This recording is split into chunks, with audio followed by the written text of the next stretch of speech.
নমস্কার। হাওড়া স্বপ্ন সৃজন আমার একটি প্রিয় নাট্য দল। এই দুর্যোগের মধ্যেও যারা সমাজের কাছে সামাজিক দায়িত্ববোধ নিয়ে সুনাটক পৌঁছে দেবার জন্যে একটি নাট্যোৎসব করছেন।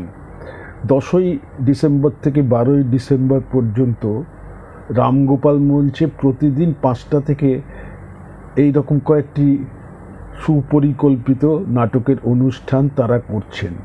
এছাড়াও 5ই ডিসেম্বর ওরা সালকিয়া বালিকা বিদ্যালয় শিল্পাশ্রমে একটি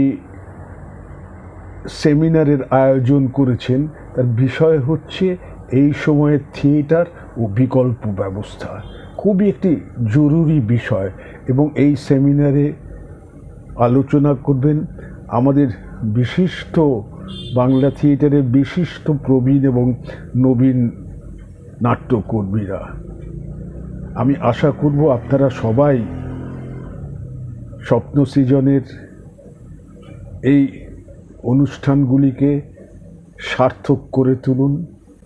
নাটককে বাঁচিয়ে রাখার জন্যে, সুনাটককে, সমাজের মঙ্গলকর নাটককে বাঁচিয়ে রাখার জন্যে। ধন্যবাদ।